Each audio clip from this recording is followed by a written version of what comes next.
Pemirsa, kita ketemu lagi di Indonesia Lawyers Club. Tema kita malam ini adalah tema saya kira yang paling hangat. Karena baru kemarin para menteri yang baru dan wamen yang baru dilantik oleh Presiden. Yang ingin kita pertanyakan, kabinet baru Jokowi sanggupkah menghadapi krisis? Bagi saya yang paling mengkhawatirkan krisis ya. Krisis ini krisis energi, sekarang juga krisis pangan di dunia ini, dan udah 24 negara loh menutup pintu untuk ekspor pangan. Ini seperti apa kita ke depan? Ini yang mengkhawatirkan. Sanggup gak ini tim, taruhlah ada sisipan ini untuk menghadapi ke depan ini. Dan saya kira semua Amerika saja udah kelabakan sampai kemarin pertama kali Fed itu menaikkan bunga 3,4%, 3,4 poin. Gimana Pak Rizal sebagai ekonom? Bang Karni, sebetulnya kan reshuffle di negara demokrasi itu biasa dan nggak aneh. Dengan itu diharapkan kapasitas nambah, problem solving capacity meningkat, rakyat disenangkan. Jadi sebetulnya kesempatan reshuffle, kesempatan untuk memperbaiki kinerja, memberikan optimisme baru, tapi sayangnya tidak terjadi. Padahal, mohon maaf saya, Indonesia ini bagaikan kapal Titanic. 270 juta orang itu sangat tergantung sama kaptennya. Cuman kaptennya kepedean, Bang Karni. Ya, kru-krunya ada yang bagus, ada yang tidak punya keahlian sama sekali. Dan yang ketiga, mohon maaf, krunya juga dagang solar sama kapal tanker yang lain gitu. Maksudnya konflik kepentingan. Nah, kita dalam proses krisis, ya saya ramalkan, mohon maaf, Rizal Ramli satu-satunya yang meramalkan krisis tahun 98, 2 tahun sebelumnya. Saya dikritik oleh dalam luar negeri, ternyata kejadian. Nah, 2 tahun yang lalu sebelum begitu COVID datang, kami udah bikin rilis bahwa akan terjadi masalah pangan. Jadi anjurkan supaya realokasi anggaran strategis, tinggalin dulu yang lain-lain, fokus di dalam menangani masalah COVID, fokus di dalam meningkatkan produksi pangan. Ya, nah, tapi ternyata tidak terjadi. Nah, di dalam produksi pangan ini, peningkatan produksi, mentalnya pun proyek, yang penting ada proyek ini, proyek itu. Padahal naikin produksi pangan tidak harus dengan proyek, tapi dengan kebijakan. Saya berikan contoh sederhana, zaman Gus Dur, ya kita naikin harga beli gabah yang biasanya dibandingkan harga pupuk itu 3:2, kita naikin 1,75. Jadi harga pupuk 75nya keuntungan petani naik. 2 tahun kita nggak usah import itu. Jadi mengubah peningkatan produksi tidak selalu berarti proyek loh. Ya, tetapi kebijakan memberikan rangsangan insentif untuk petani untuk berproduksi. Nah, apakah tim ini punya kemampuan untuk memperbaiki menghadapi krisis ekonomi? Mohon maaf, kagak, ya kan? Sederhana, saya masalah minyak goreng udah bulan ke-6, ya kan? Udah ganti komandan, macam-macam, nggak ada kemajuan yang berarti. Karena ya saya kan kenal semua pemainnya. Maksudnya pemain yang di kabinet, apa kapasitasnya kan kita kenal lah. Ya. Nah,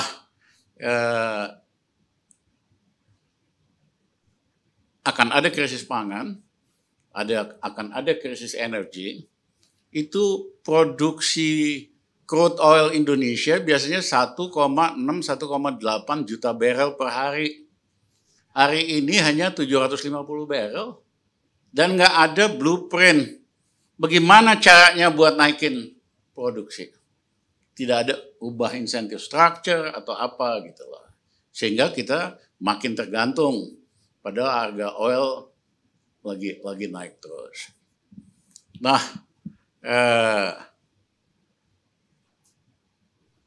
apa sih yang seharusnya dilakukan pada saat reshuffle? Satu, identifikasikan dulu kebutuhan utama rakyat itu apa.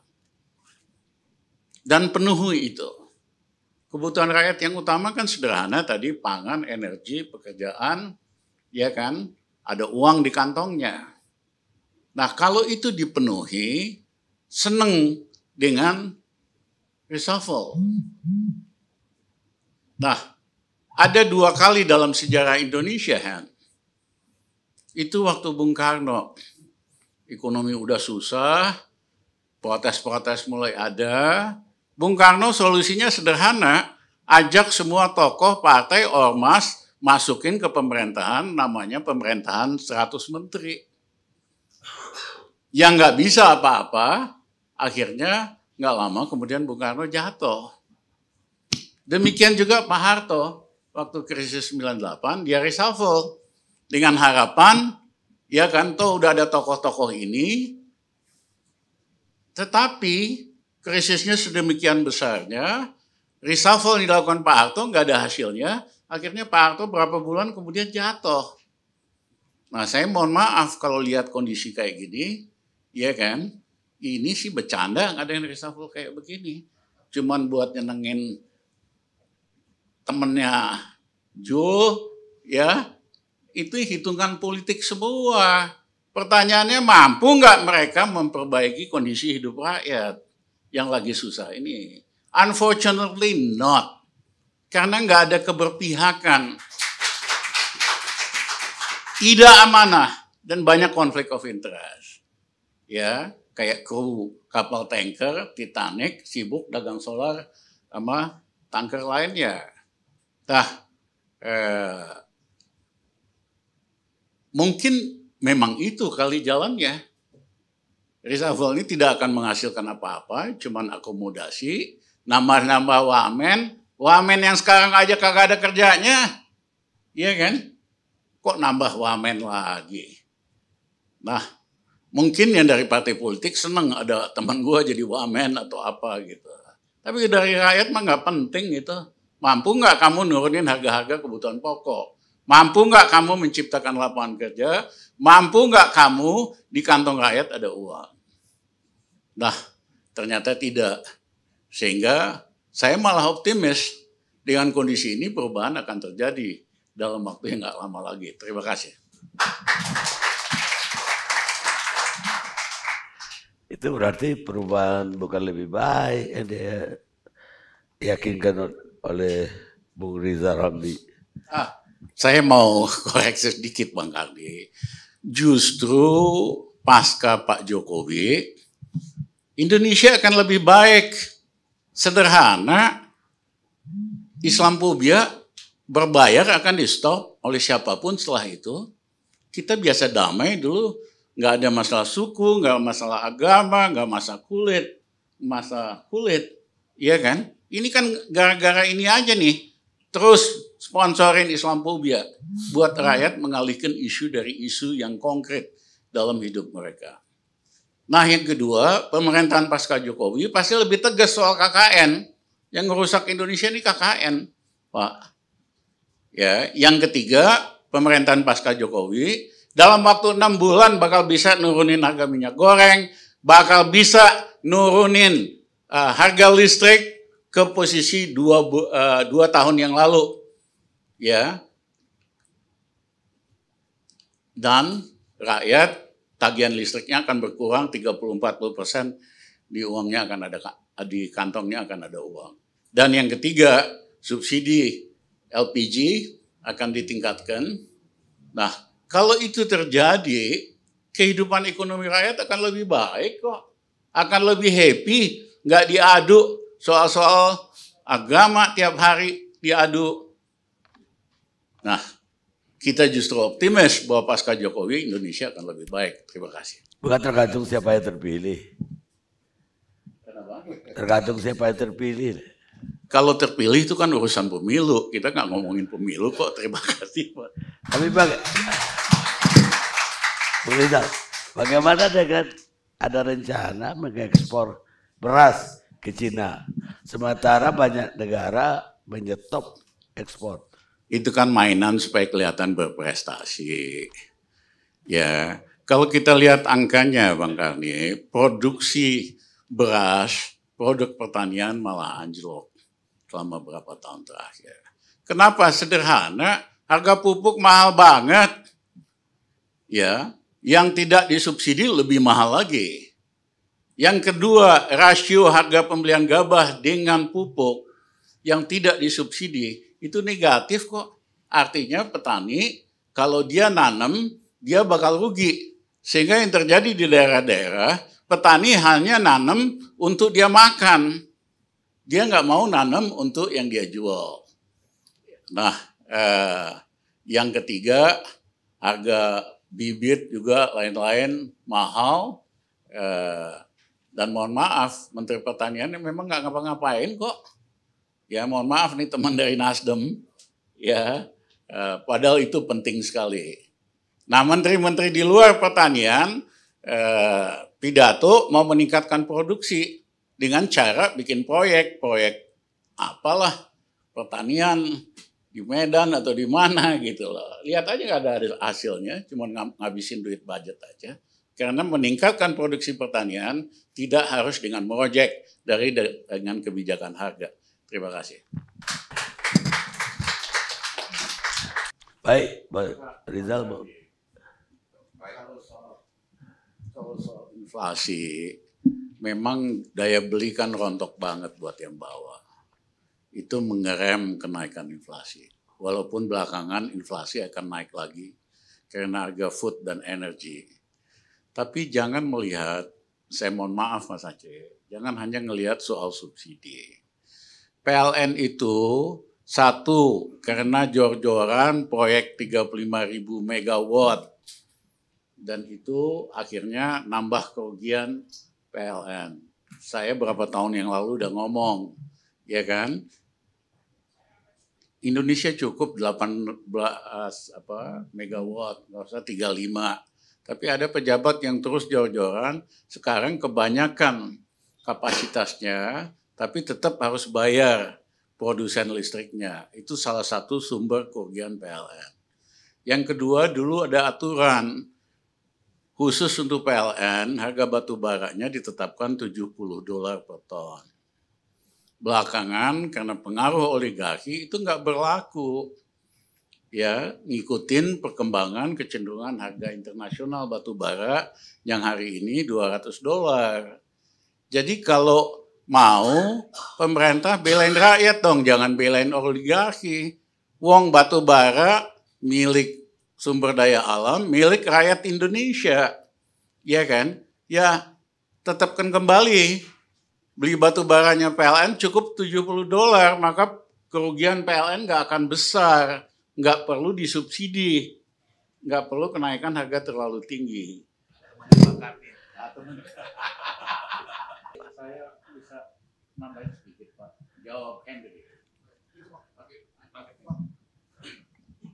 Partai politik tuh biasa, di luar, di dalam. Negara demokratis tuh ya begitu. Yang membedakan tradisi demokratis kita dengan di luar, mereka di dalam punya sikap policy terhadap sektor-sektor atau apa.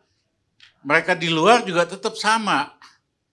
Ya, misalnya Partai Demokrat, ya, beda sekali dengan Partai Republik, mau di dalam mau di luar pemerintahan.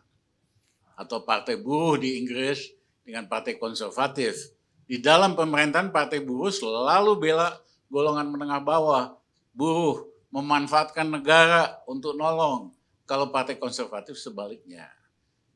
Yang tragedi di Indonesia, partai-partai ini kagak ada ideologinya.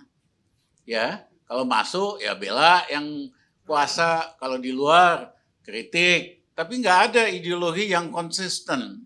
Ya, mereka berpihak kepada siapa? Polisinya kelihatan nggak? Ya, misalnya kalau Jul masuk, polisinya berpihak kepada oligarki atau berpihak kepada rakyat, ya kan? Itu aja ukurannya. Jadi kalau partai politik masuk kekuasaan itu biasa, ya memang begitu. Tetapi dia konsisten nggak? Ya sama dengan PDIP. Kalau ikut ideologi Bung Karno kan harusnya Trisakti, ya kan? Trisakti nggak di pemerintah? Ya kagak, ya kan? Berpihak nggak kepada rakyat, petani dan lain-lain? Polisinya ya kagak. Bahwa itu perlu dikoreksi, yes. Nah kalau konsisten di dalam sama di luar, dia akan tetap dapat dukungan dari rakyat. Kalau soal Jawa Tengah, Taleh, ya kan? Jawa Tengah memang unik, tapi Jawa itu bukan Jawa Tengah. Jawa Barat karakternya beda, Jawa Timur senang orang yang terbuka, yang transparan, pantai utara Jawa itu juga beda karakternya.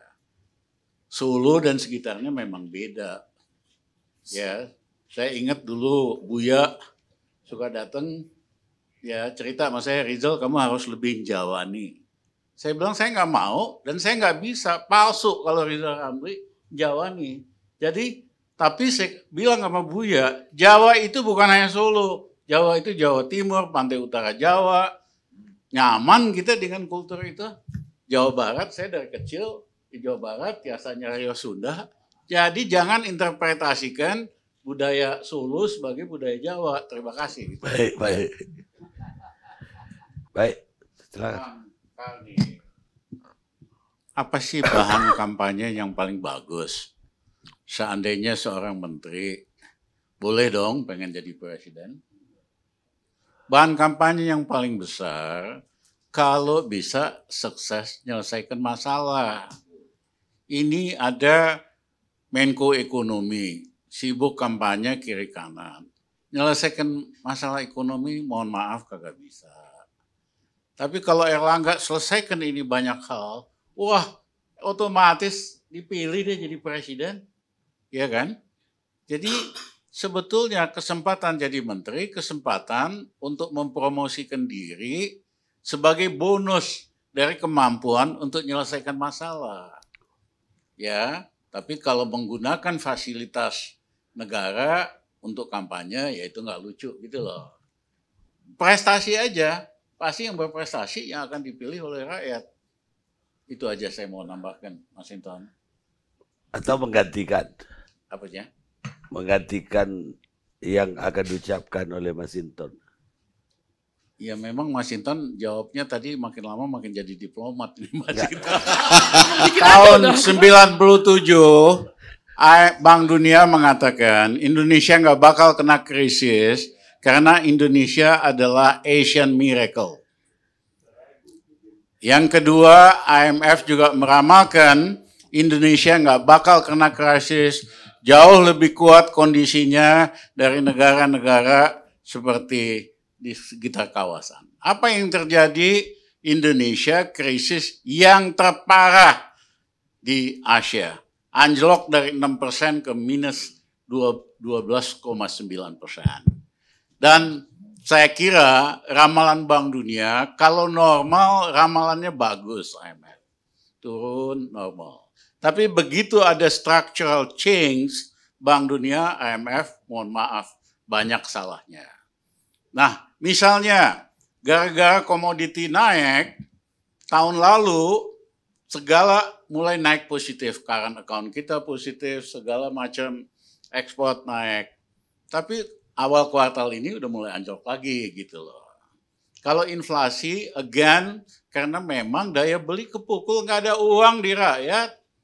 Ya, kenapa? Karena untuk uang itu disedot untuk bayar utang. Cicilan pokoknya 400 triliun setahun, bunganya 405 triliun. Dari mana dapat uang itu? Dengan nerbitin surat utang. Terus, bagaimana supaya surat utang itu laku? Dikasih yield 6,5%. Padahal orang kalau naruh uang di bank, bunganya hanya 2%, 3%. Karena dikasih yield 6,5%, yang punya uang, lembaga keuangan, itu pada beli surat utang semua. Itulah yang menjelaskan kenapa tahun lalu peningkatan kredit hanya minus 3%. Yang normal itu 15%. Memang udah naik sedikit, sekitar 2-3%, tapi belum normal. Uang itu disedot untuk bayar utang yang semakin besar. Ya kan? Bukan gali lubang, tutup lubang gali lubang. Ini gali lubang buat tutup jurang. Ya. Sehingga banyak kewajiban-kewajiban pemerintah yang belum dipenuhi. Macam-macam lah. Banyak beritanya gitu loh. Jadi apa yang dilihat gejala temporer, commodity price naik, tapi siapa yang diuntungkan oleh commodity price itu? Kebanyakan ya oligarki. Rakyat mah semakin susah. Ya. Nah, menurut saya setuju sama Mas Hinton. Ya, partai politik itu harus ada ideologinya. Dia bekerja untuk rakyat atau bekerja untuk oligarki. Nah, kebanyakan selama berapa waktu terakhir lebih banyak bekerja untuk oligarki, bukan bekerja untuk rakyat. Makanya susah, ya kan? Bahkan di Inggris, partai konservatif aja, itu majakin yang kaya-kaya kok buat bantuin yang bawah gitu loh. Jadi itu yang saya mau katakan, ya jangan anggap enteng ahli Indonesia. Ya, kita satu-satunya analis yang memperkirakan krisis ekonomi dan krisis kejatuhan Soeharto 2 tahun sebelumnya.